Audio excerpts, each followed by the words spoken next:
Hi everyone, how are you all? So I hope you all are doing good. चलो आज मैं आपके लिए लेकर आई हूँ आपकी बिहाइव बुक में से क्लास 9 की जो बिहाइव बुक है उसमें से बहुत ही ब्यूटीफुल पोम है the road not taken. Okay, and it is written by one of my favorite poets, Robert Frost. I admire him a lot. मुझे उनकी सारी पोएम्स बहुत पसंद है. इतनी सीख मिलती है और बहुत मोटिवेट करती हैं ये. So the road not taken, ठीक है. और जैसे कि प्रोनाउंसिएशन की बात हम करते हैं तो हम लोगों को आदत है, हैबिट पड़ी हुई पोएम पोएम. सो इसकी एक्चुअल में प्रोनाउंसिएशन होती है पोम, ठीक है. स्लाइटली आता है बीच में, तो जब हम जल्दी में बोलते हैं तो इट कई बार ऐसे भी आता है पोम, बट पोम, ठीक है. Poem poem, that's it. चलो, so the road not taken. This well-known poem is about making choices and the choices that shape us. Robert Frost is an American poet who writes simply but insightfully about common ordinary experiences. अब ये जो pome है बहुत ही famous pome है. और ये किसके बारे में है? लाइफ में जो भी हम डिसीजंस लेते हैं, हमारे सामने चॉइसेस होती हैं, तो किस तरह से हमें कौन सा डिसीजन लेना है, कौन सी चॉइस हम करेंगे जो हमारे लिए अच्छी हो. ये सब ये जो कविता है ना, ये हमें उन सब चीज़ों के बारे में बताती है जो डिसीजंस और जो चॉइसेस हमारा फ्यूचर को बनाते हैं, हमारे फ्यूचर का निर्माण करते हैं. रॉबर्ट फ्रॉस्ट अमेरिकन पोएट हैं और बहुत फेमस हैं. और इनकी स्पेशलिटी क्या है? ये ना बहुत सिंपली लिखते हैं, बहुत सिंपल चीज़ें होती हैं, लेकिन उनके मीनिंग उनमें बहुत डेप्थ होती है. अगर हम समझने लगे ना तो सिंपल सा लिखते हैं. और ये अपने नॉर्मल से जो एक्सपीरियंसेस होते हैं ना, उन्हीं को ये कॉमन और ऑर्डिनरी एक्सपीरियंसेस से ही हमें बहुत ज़्यादा सीख दे जाते हैं. तो अभी हम ये देखते हैं क्या लिखा है इन्होंने. Two roads diverged in a yellow wood, and sorry I could not travel both. And be one traveler, long I stood and looked down one as far as I could, to where it bent in the undergrowth. ठीक है. तो the two roads diverge in a yellow wood. Yellow wood means जंगल, ठीक है. एक जंगल है. और yellow क्यों बोला गया है? तो ऑटम सीज़न है, पत्ते झड़ रहे हैं, पतझड़ का मौसम है, और पत्ते जब सूखते हैं तो उनका जो कलर है वो येलोइश सा हो जाता है ना. तो जंगल में वो जा रहे हैं और ऑटम सीज़न की वजह से पूरे पत्तों का कलर जो है वो येलो है, तो येलोइश सा दिखता है. और वो खड़े हैं ऐसे, उनके सामने ऐसे दो रास्ते जा रहे हैं, ठीक है. एक रास्ता इधर को जा रहा है, एक रास्ता इधर को जा रहा है. डाइवर्ज मीन ऐसे. Okay. And sorry I could not travel both. Obviously वो बोल रहे कि मैं दोनों, और कोई भी नहीं ना, दोनों रास्तों पे तो ट्रेवल नहीं कर सकते. या तो चॉइस बनानी पड़ेगी, डिसीजन लेना पड़ेगा, या इस रास्ते जाओ या उस रास्ते जाओ. And be one traveller long I stood and look down one as far as I could. तो कहते कि मतलब एक ट्रैवलर की तरह मैं खड़ा हूँ, और काफ़ी देर तक वो सोचते रहे कि कौन से रास्ते पे जाऊँ.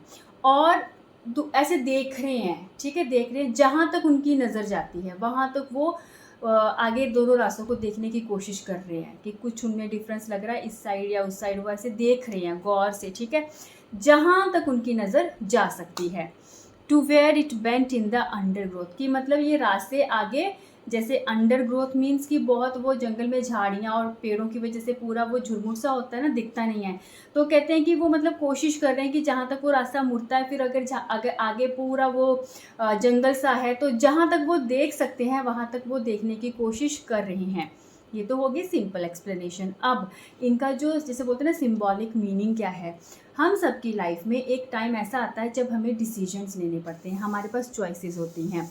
तो हमें उस टाइम डिसाइड करना पड़ता है कि हमारे लिए कौन सा ऑप्शन ज़्यादा अच्छा रहेगा, ठीक है.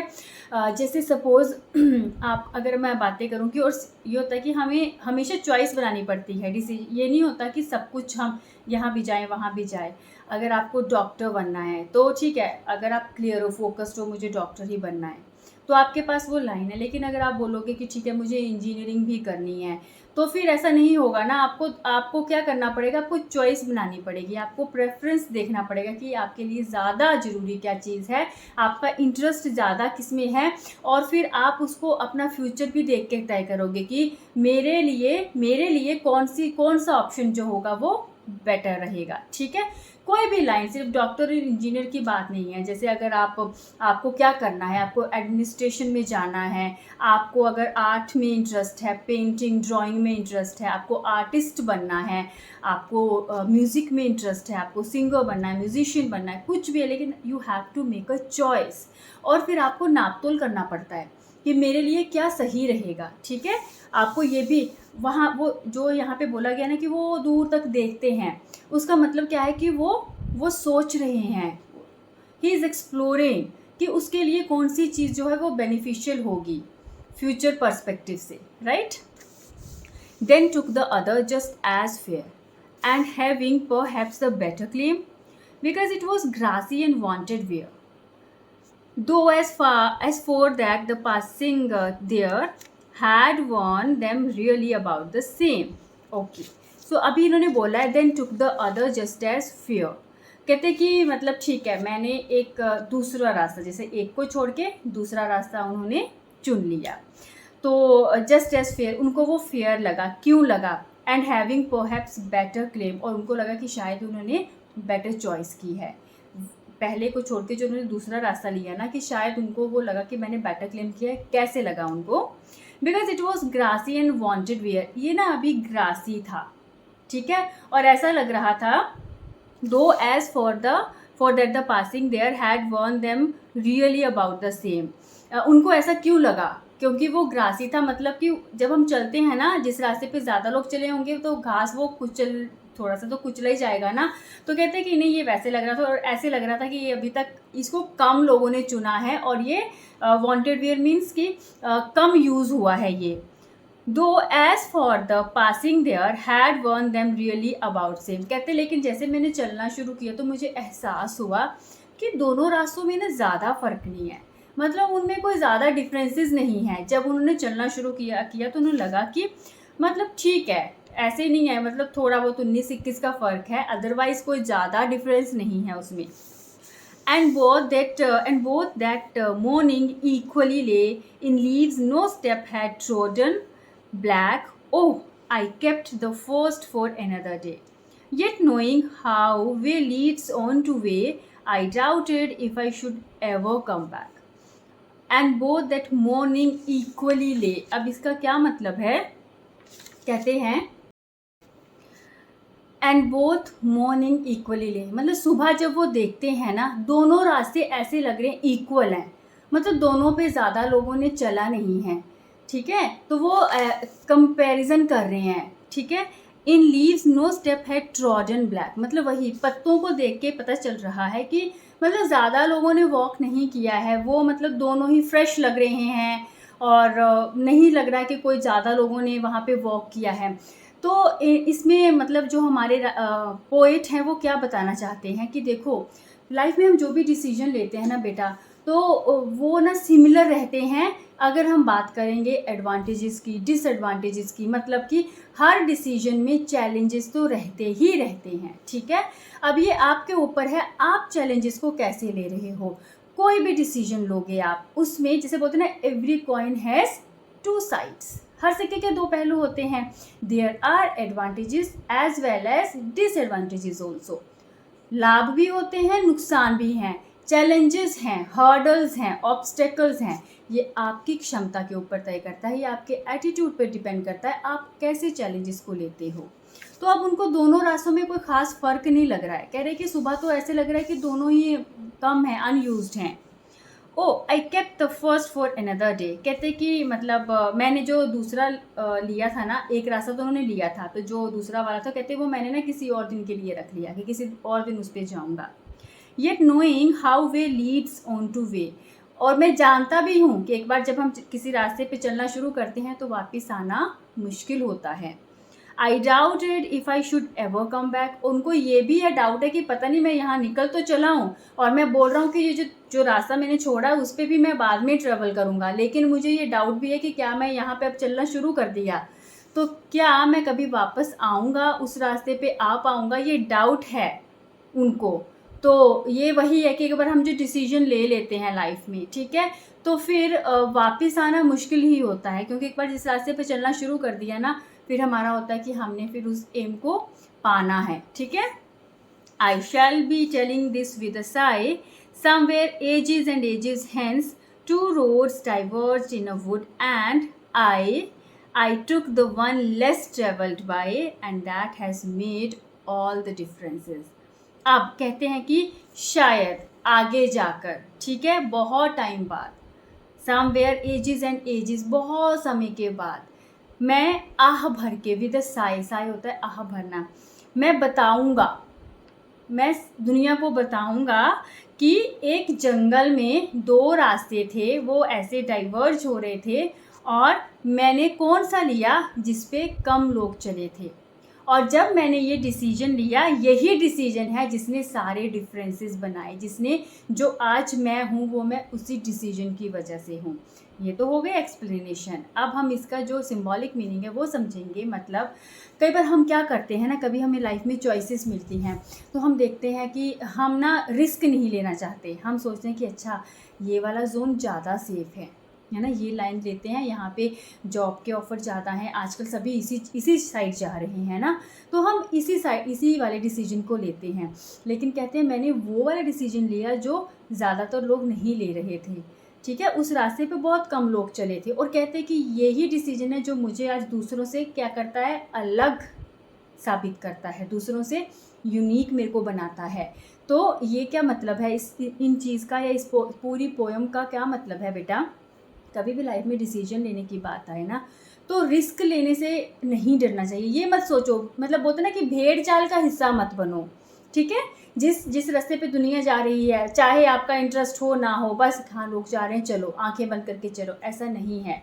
आपको अपने दिल और दिमाग दोनों की सुननी है, हर एक चीज़ को देखना है फ्यूचर के बारे में सोच के। और अगर आपका मन करता है, ठीक है, आपको पता है कि ये रास्ता कम लोगों ने चूज़ किया, लेकिन आपको लगता है कि नहीं, मेरा जो एम है, जो मेरी मंजिल है, मुझे यही मिलेगी, कोई बात नहीं, चैलेंजेस ज़्यादा होंगे, ओके, डजेंट मैटर, ऑब्स्टेकल्स आएंगी, ठीक है, आई विल टैकल, हर्डल्स आएंगी, ओके, नो वरीज, मैं जैसे भी करके अपने एम तक पहुंचूंगा। तो यही इस सारी कविता का जो उद्देश्य है कि हम लोगों को हमेशा सोच समझ के डिसीजन लेने चाहिए, भीड़ का हिस्सा नहीं बनना है, ठीक है, क्योंकि हमारे डिसीजन हैं, हमारी चॉइसेस हैं जो हमारा फ्यूचर तय करती हैं। और जो हम बोलते हैं ना कि जब हम एक मंजिल पर पहुंचते हैं, एक मकाम पर पहुंचते हैं, फिर हम याद करते हैं कि ऐसे ऐसे ऐसे हमने कैसे अपनी जर्नी शुरू की थी। तो हमारी चॉइसेस और हमारे डिसीजंस ही हैं जो सारे डिफरेंसेस बनाती हैं, जो हमें औरों से अलग करती हैं। So that is it. ये हमारी बहुत ब्यूटीफुल सी पोम थी, और आई होप कि आपको इसका जो मेन मोटिव है वो समझ में आया होगा। और अभी आप लोग भी ऐसा करोगे। देखो सिंपल सा फंडा है, किसी चीज़ की डिफ़िकल्टी लेवल को देखकर उसको छोड़ते नहीं हैं, ओके, फोकस्ड रहो। और that is it. Next video में I will be there with difficult words, meaning and pronunciation. Till then take care, bye bye. Okay, so children, today I am here with the difficult words meaning of the poem The Road Not Taken. But I don't think इसमें बहुत सारे words हैं, छोटी सी हमारी pome है, तो जल्दी से मैं शुरू कर रही हूँ। I am just reading randomly, और मुझे जो भी कोई वर्ड लगेगा वो मैं आपके साथ डिस्कस करने वाली हूँ, ठीक है। सो यहाँ पे हमारे पास डाइवर्ज है। डाइवर्ज मतलब दो भागों में ऐसे बंट जाना, ठीक है, डाइवर्ज होना। कई बार हम बोलते हैं कि रास्ता डाइवर्ज हो गया यहाँ से, दैट इज़ इट। नेक्स्ट हमारा, आपको मैंने बोला था येलो वुड, जब वुड तो ये इसको लकड़ी नहीं समझना है, ठीक है, मतलब जंगल, ओके। और येलो क्यों बोला है, क्योंकि ऑटम सीजन है, तो तभी, क्योंकि पत्ते तभी येलो होंगे और वो नीचे गिरे हुए होंगे, तो that is it. And the next one हमें पता है ट्रैवलर होता है जो भी यात्री, ठीक है, यात्री। एंड अंडर ग्रोथ, ये आपकी बुक में भी दिया गया है। Under growth means dense growth of plants and bushes, ठीक है, मतलब पौधों को और झाड़ियों की बहुत ज़्यादा ग्रोथ। और यहाँ पे डाइवर्स भी बताया गया है, सेपरेटेड एंड टूक a different direction, okay. And हमारे पास देन आता है बेटर क्लेम, मतलब किसी चीज़ का बेहतर होना, दो के कंपैरिजन में जो एक चीज़ ज़्यादा बेहतर होगी उसको हम बेटर क्लेम बोलेंगे. Because it was grassy and wanted wear, so wanted wear we have had not been used. ठीक है, जो रास्ता ज़्यादा यूज्ड नहीं था, वॉन्टेड वियर. ग्रासी मतलब बहुत जिसमें घास हो. And then we have both morning equally lay leaves trodden black. Trodden black होता है वॉकड ओवर, जिस पे कोई चला नहीं था ना, तो यहाँ पे इसका मीनिंग यही आएगा इस पोम के हिसाब से. ओके, एंड डाउट होता है संदेह करना जिसमें आप क्लियर नहीं हो. I shall be telling with a Sai. Sai होता है आह भरना. and that is it. So we have done the words and meaning, और मैं ये साथ में अटैच कर रही हूँ इसी के एक्सप्लेनेशन वाले सेक्शन के साथ ही, कि आप साथ में ही इनके साथ टाई अप कर लें, दोनों वीडियोस एक साथ देख लें. सो बाय बाय, टाटा.